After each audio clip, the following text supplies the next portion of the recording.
Hello everyone, welcome to the Newcastle airport. We were here 4 days ago, coming back from Poland, and now we're going out to Ireland. We're going to be in Dublin. Unfortunately with the coronavirus, some of the traveling has been a little bit messed up.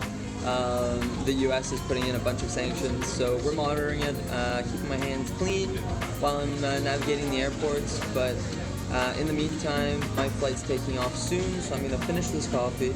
I'm going to be vlogging along for the first couple of days, but I'm really excited to share these experiences with everyone. I'm meeting my Aunt Beth on Saturday, and then we're going to go tour a little bit before we come back to Dublin for St. Patrick's Day. So we'll see you in Ireland.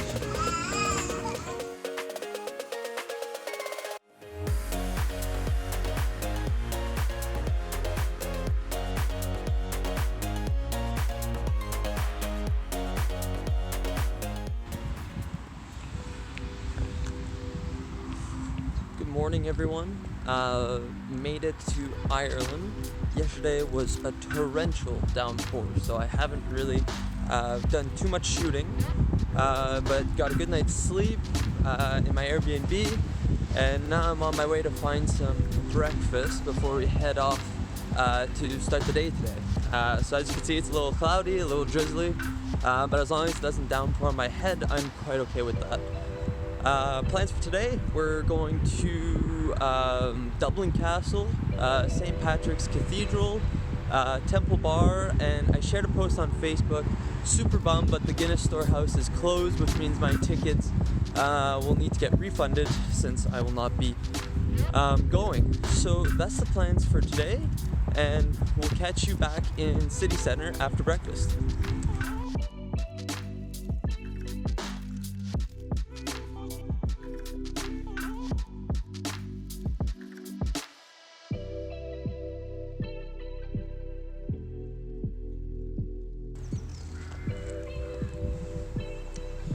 Welcome back everyone. So had breakfast, feel pretty good about that, and finished some coffee.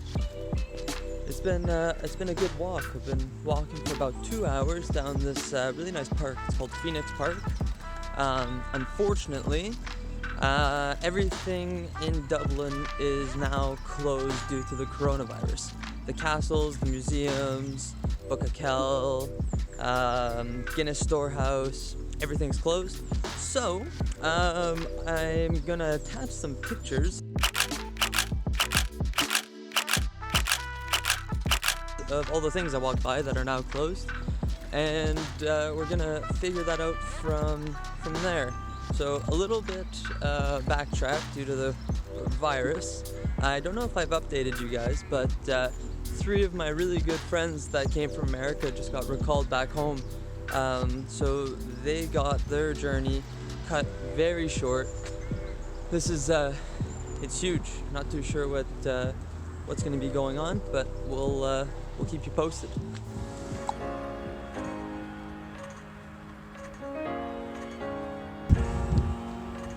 Hey, and did I forget to tell you that my aunt's coming down tomorrow? She's coming to the Dublin airport. Gonna meet her there. We're renting a car, and we are now getting the heck out of the city because everything's closed down. And isn't that awesome? No idea what it was, but I went up and it looks like a war monument. So pretty cool. Happy I came through this path. 2-hour walk, worth it.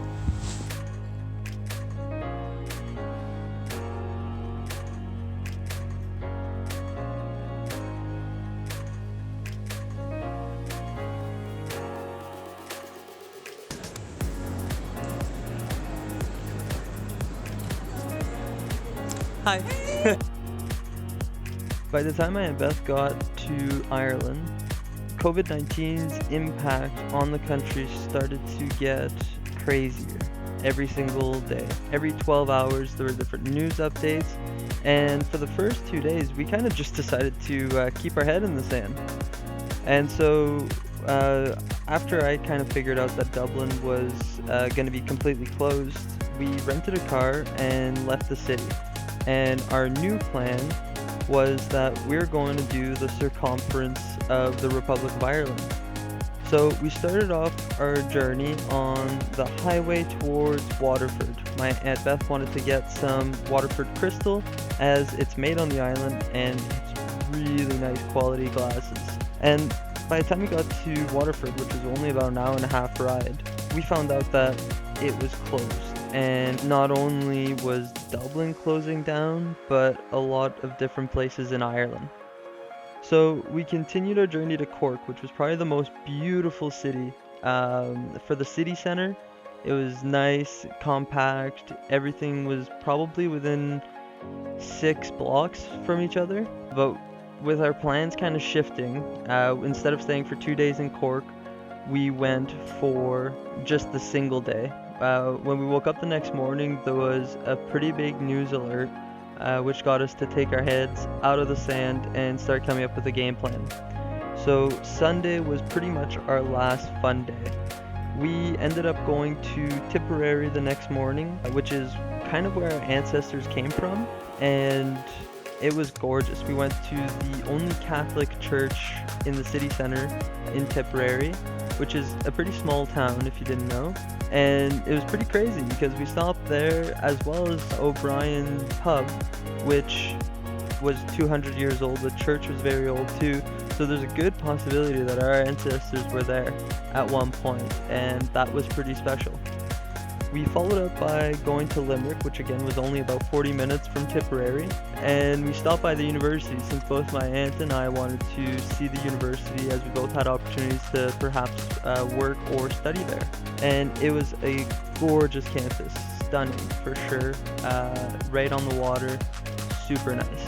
We followed that and we went straight to Galway after, and this is when we started to realize that it was time to leave the country as soon as possible. Galway was known for being the most cultured place in all of Ireland, and every single restaurant and pub were closed. We got lucky, we found one pretty nice restaurant inside a hotel. We got fed, found an Airbnb, and the next morning we left at around 7 or 8 in the morning to get to the Dublin airport.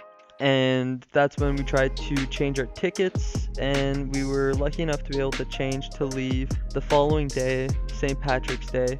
It was pretty devastating, but I got back to the UK and I had 2 days to get all my things sorted, and so I did, and then I booked a ticket to leave Saturday, and the only way I got that ticket was to book through and say that I was going to Vancouver with a stop in Toronto.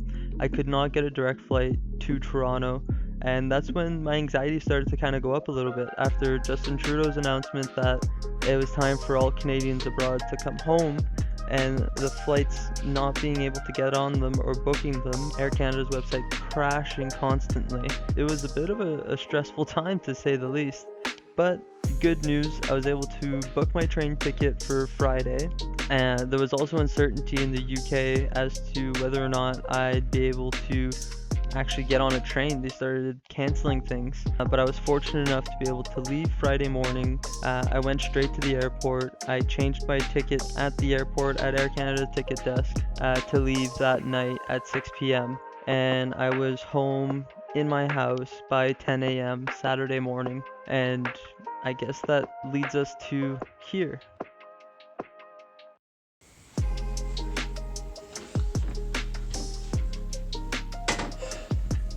Hi everyone. This time last week, or I guess 2 weeks ago now, I really wasn't thinking that I was going to be ending this Ireland video like this. If there was any reason for me not to finish it, it was probably because I had a few too many for St. Patrick's Day. But instead, I'm back home in Canada. My study abroad trip has been cut in half, and that's the end of the study abroad segments that we've been doing together. So I'd like to thank everyone for watching, and stay safe, everyone. Thank you.